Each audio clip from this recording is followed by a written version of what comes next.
नमस्कार, आप देख रहे हैं एनएमएफ न्यूज में आपके साथ शबनम। क्या देश को जलाने की साजिश रची जा रही है? क्या नेपाल के बाद भारत में कोई बड़ा बवाल करने की कोशिश की जा रही है? ये हम इसलिए कह रहे हैं, जैसे ही नेपाल में तख्ता पलट होता है तुरंत बाद भारत के अलग अलग जिलों में, अलग अलग राज्यों में एक आग भड़कती है। आई लव मोहम्मद के पोस्टर लेकर भीड़ सड़कों पर उतरती है और बवाल खड़ा कर दिया जाता है। बात उत्तर प्रदेश की कर लेते हैं तो उत्तर प्रदेश के बरेली से लेकर मुरादाबाद से लेकर तमाम जिलों में आई लव मोहम्मद के पोस्टर लेकर भीड़ सड़कों पर मुस्लिम समुदाय की उतरी हुई है और पुलिस प्रशासन को चुनौती देने के साथ साथ योगी आदित्यनाथ को भी चुनौती दी जा रही है। इसी बीच महाराष्ट्र में भी एक मौलाना का हैरान कर देने वाला वीडियो वायरल हुआ। का टकला, उस टकले को इतनी हिम्मत नहीं होती कि वो हुजूर सल्लल्लाहु अलैहि वसल्लम के शान में गुस्ताखी करे। मोहतरम सामने इकराम, मैं उस योगी को मजले गांव शहर से मुस्तफा मस्जिद के सामने से ये चैलेंज करता हूँ कि अगर है टकले तो तेरी अगर इतनी हिम्मत है तो तुम मजले गांव में आकर खाली सिर्फ और सिर्फ आका सल्लल्लाहु अलैहि वसल्लम के नाम के जो गुस्ताख है, जो गुस्ताखी कर जो आई लव मोहम्मद के नाम पर जो बैनर लगा रही है, अगर तू उन्हें अरेस्ट करेगा तो मैं कसम खुदा की मुस्तफा मस्जिद के सामने के उसे टकले को चैलेंज करता हूँ कि तुम मस्जिद गांव से हमारे साल भैया के दादे तक भी तू नहीं पहुंच पाएगा कि तुझे उठाकर सीधा तुझे दफना दिया जाएगा।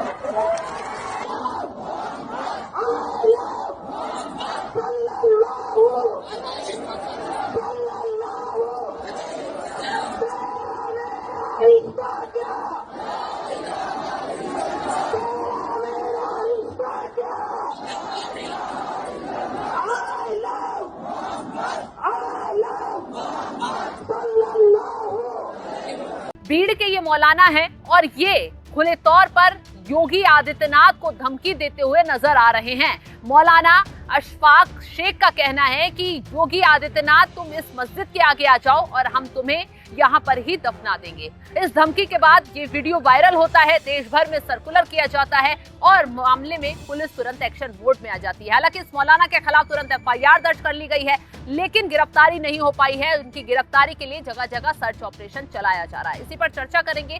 चर्चा के लिए हमारे साथ जुड़े हैं अभिषेक, जिस तरीके से आई लव मोहम्मद के पोस्टर लेकर भीड़ सड़कों पर उतरी है वो सब ठीक है, लेकिन पुलिस प्रशासन के साथ नोकझोंक करना, बवाल करना, क्या कोई देश में बड़ी साजिश के तार बुने जा रहे हैं? और दूसरी तरफ मौलाना खुले तौर पर योगी आदित्यनाथ को धमकी देते नजर आ रहे हैं। हालांकि एफआईआर दर्ज हो चुकी है। देखिए, एफआईआर तो दर्ज हो चुकी है, लेकिन जिस तरीके से देश में लगातार चल रहा है, कानपुर से आई लव मोहम्मद का जो विवाद शुरू हुआ, देखिए हम भी इतने दिन से राजनीति कवर कर रहे हैं और इतने दिन से देख भी रहे हैं। इस तरीके का नारा मैंने आज तक नहीं सुना, खासकर इंग्लिश में मैंने आज तक पैगंबर मोहम्मद को लेकर, अल्लाह को लेकर ऐसा नारा नहीं सुना। मैंने जितना देखा है मुस्लिम समाज के लोग पैगंबर मोहम्मद को लेकर, अल्लाह को लेकर बहुत संक्षिप्त रहते हैं और वो उस बारे में पब्लिकली बहुत ज़्यादा चर्चा नहीं करते हैं, क्योंकि आपने भी देखा होगा कि कहा जाता है कि नबी की शान में गुस्ताखी नहीं होगी, इसी वजह से वो बहुत ज़्यादा बात भी पब्लिकली नहीं करते हैं। लेकिन अचानक से कानपुर में पोस्टर लगा देना आई लव मोहम्मद, उसके बाद जो जुलूस निकला था, बाराफात का जो जुलूस निकला था, उसमें उन पोस्टरों को लेकर जाना कहीं ना कहीं ये दिखाता है कि एक प्रयोग तो जरूर है और उस प्रयोग की धरती को उत्तर प्रदेश से शुरू किया गया, उत्तर प्रदेश को वो जमीन बनाया गया, उत्तर प्रदेश से भी कानपुर। देखिए, कानपुर से उन्नाव पहुंचा, उन्नाव से महाराष्ट्र पहुंचा, महाराष्ट्र से विवाद फिर देवभूमि उत्तराखंड पहुंचा, देवभूमि से फिर ये बरेली पहुंचा और बरेली से फिर ये मऊ पहुंचा और मऊ से एक बार फिर से ये महाराष्ट्र में पहुंचा है। देखिए, महाराष्ट्र की पॉलिटिक्स को अगर आप समझेंगी तो बहुत सारे मुस्लिम नेता हैं, AIMIM के नेता हों या फिर कांग्रेस के नेता हों, वो इस तरीके की राजनीति करते हैं, हिंदू मुस्लिम को बांटने वाली राजनीति करते हैं। अब आजमी जैसे नेता हुए या फिर एक इम्तियाज जलील जैसे नेता हैं वो हुए, या फिर बीजेपी के नेता नीतीश राणे हुए, उनका राजनीति का पैटर्न यही है। लेकिन आई लव मोहम्मद का जो नारा है वो नया है। हिंदू मुस्लिम वाली राजनीति का पैटर्न पुराना है, लेकिन आई लव मोहम्मद वाला जो ये मसला है ये नया है। अब ये जो अशफाक शेख की आप बात करें, अशफाक निशार शेख इसका पूरा नाम है, बीड़ का रहने वाला है, महाराष्ट्र के माजलगांव का बीड़ माजलगांव का रहने वाला है और इसी गांव में प्रदर्शन चल रहा था जिसमें इसने कहा कि माजलगांव की में तुम आकर दिखाओ, अगर तुम आकर दिखाते हो योगी आदित्यनाथ को ये कहा गया तुम्हें यही मस्जिद के सामने दफन कर देंगे। हालांकि मुझे याद आता है कि 2023 में शायद ममता बनर्जी के एक मंत्री हैं, मतलब छोटी सी दाढ़ी रखते हैं, बड़े वरिष्ठ मंत्री हैं, उन्होंने भी इसी तरीके का बयान दिया था कि योगी आदित्यनाथ एक बार आकर तो दिखाएं, आएंगे वो अपनी मर्जी से बंगाल में, लेकिन जाएंगे हमारी मर्जी से और हम उन्हें जाने नहीं देंगे। उसके बाद मैंने देखा कि किस तरीके से चुनाव प्रचार करने के लिए योगी आदित्यनाथ बंगाल गए, लेकिन किसी ने छू चपट नहीं की। अब इस मौलाना के खिलाफ FIR दर्ज हो गई है और शिकायत जैसा कि आपने बताया छानबीन भी शुरू कर दी गई है और इसे ढूंढा जा रहा है। लेकिन समझने वाली बात यह है कि जुमे की नमाज के दिन कल आपने देखा कि 26 तारीख को बरेली में जिस तरीके से जुमे की नमाज के बाद जो भीड़ मस्जिद से निकलती है उसका जो फायदा उठाने की कोशिश की आपका तौकीर रजा ने, और तौकीर रजा ने जिस तरीके से भाषण दिया था वो बताता है। बाराफात के जो जुलूस था 4 सितंबर वहां से शुरू होता है, उसके बीच में राहुल गांधी का भी एक ट्वीट आता है जिसमें वो जेनजी शब्द का इस्तेमाल करते हैं और इसमें लिखते हैं कि जेनजी तुम आंदोलन करो, तुम लोकतंत्र की रक्षा करो, मैं तुम्हारे साथ हूँ। दूसरी बार जो उन्होंने हाइड्रोजन बॉम्ब के नाम पर एक प्रेजेंटेशन शुरू किया था उसमें जब उनसे पूछा गया कि क्या आप लोकतंत्र बचाएंगे, तब भी उन्होंने कहा था कि मैं लोकतंत्र को नहीं बचाऊंगा बल्कि इस देश का युवा लोकतंत्र को बचाएगा। कल ही की बात है, हमने दक्षिण पूर्वी एक देश की चर्चा की थी जहां पर युवा सड़कों पर उतरा था। लद्दाख में हमने देखा किस तरीके से युवा सड़कों पर उतरा, CRPF की गाड़ी को आग लगाई। ऐसा इलाका जिसका बॉर्डर पाकिस्तान से भी लगता है, जिसका बॉर्डर चीन से भी लगता है। उत्तराखंड में पेपर लीक का मामला हुआ, लेकिन वहाँ आज़ादी के नारे लगाए गए, पेपर चोर गद्दी छोड़ जैसे नारे लगाए गए। मोदी और धामी के लिए वहाँ नारे लगाए गए कि गद्दी ने छोड़नी पड़ेगी। तो एक तरीके से प्रयोग ये किया जा रहा है। लेकिन देखिए, अगर ये मौलाना उत्तर प्रदेश में होता तो महाराष्ट्र में है, शायद इसीलिए इसकी हिम्मत हुई कि योगी आदित्यनाथ को इस तरीके की धमकी दी गई। लेकिन अगर ये मौलाना उत्तर प्रदेश में होता तो शायद इस तरीके की धमकी देने की नौबत ही नहीं आती। ये हिम्मत नहीं कर पाता, हिमाकत नहीं जुटा पाता, क्योंकि इससे पहले जितने लोगों ने योगी आदित्यनाथ को धमकी दी है उन्हें बाकायदा बड़ा तसल्ली के साथ सबक सिखाया गया है। वो अपने पैरों पर तो गए हैं लेकिन आए लंगड़ाते हुए हैं। पुलिस ने मौलाना अशरफ के खिलाफ एक्शन ले लिया है, FIR दर्ज कर दी है, तलाशी अभियान चलाया गया है, जगह जगह छापेमारी की जा रही है और पुलिस का साफ कहना है कि मौलाना के खिलाफ सख्त से सख्त एक्शन लिया जाएगा।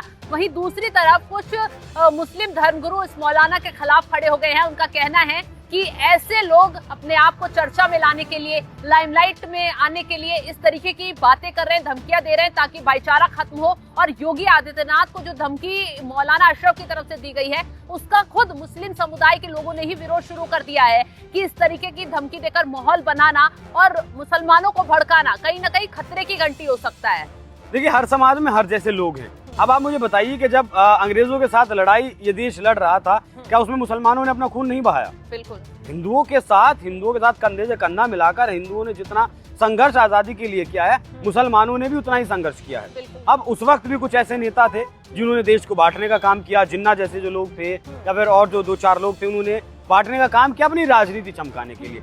ठीक वैसे ही आज भी ऐसे लोग मौजूद हैं, वो दोनों ही तरफ हैं, वो हिंदुओं में भी हैं, वो मुसलमानों में भी हैं। मैं एक तरफ से नहीं कहूंगा कि सिर्फ मुसलमानों में या फिर हिंदुओं में है, लेकिन अब मुझे ऐसा लगता है कि अब सोचने का वक्त आ गया है कि इस देश को आखिर बढ़ना आगे कहाँ है। एक तरफ अमेरिका हमारे ऊपर सैंक्शन खेल रहा है, चीन हमारे ऊपर कभी भी चीन खाने को तैयार बैठा है, पाकिस्तान भी मतलब ये सोच रहा है कि कैसे कैसे भारत को खत्म कर दें। तो एक तरफ दुनिया भारत के ऊपर चील वाली नजर, गिद्ध वाली नजर गढ़ाए बैठी है। ऐसे में अगर हम अपने देश के भीतर इस तरीके से अराजकता फैलाएंगे, इस तरीके से माहौल फैलाएंगे, तो वो देश आगे नहीं बढ़ पाएगा।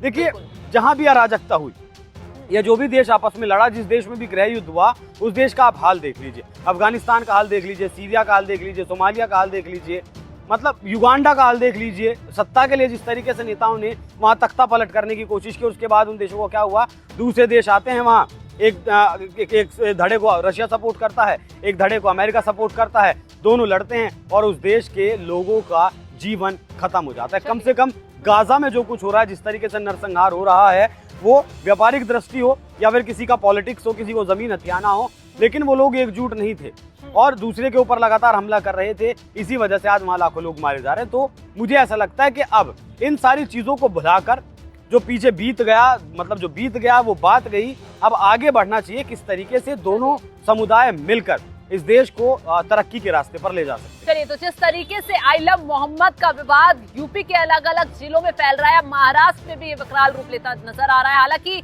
अब यूपी में योगी आदित्यनाथ ने सीधी धमकी दे दी है, सीधी चेतावनी जारी कर दी है कि ऐसे लोगों का हश्र बुरा कर दिया जाएगा जो उत्तर प्रदेश में शांति भंग करेगा, विद्रोह यहाँ फैलाएगा या फिर कोई भी बवाल करता नजर आएगा, फिर कोई भी समुदाय का हो। और जिस तरीके से मुस्लिम भीड़ ने पुलिस प्रशासन को चुनौती दी है उसका हिसाब किताब हो जाएगा, क्योंकि सीएम योगी आदित्यनाथ का साफ साफ कहना है कि उत्तर प्रदेश में अभी जिस तरीके से त्योहारी सीजन है, दशहरा है, अगर कोई भी हिमाकत करने की सोच रहा है तो 10 बार उससे पहले सोच ले। वहीं महाराष्ट्र के जिस मौलाना ने योगी आदित्यनाथ को धमकी दी है उसको लेकर संजय निरुपम भी भड़क गए हैं। उनका कहना है कि अगर ये उत्तर प्रदेश में होते तो इन्हें पता चल जाता कि कैसे धमकी दी जाती है। फिलहाल भीड़ के इस मौलाना की तलाश तेज हो गई है। अब देखना ये होगा कि कब इस मौलाना की गिरफ्तारी होती है और इसके जो बयान है योगी आदित्यनाथ को जो धमकी दी है उसका कितना और कैसे हिसाब किताब किया जाता है। फिलहाल इस खबर को लेकर आप क्या राय रखते हैं कमेंट बॉक्स में जरूर बताइएगा। तमाम बड़ी खबरों की अपडेट के लिए आप हमारे साथ जुड़े रहें। नमस्कार।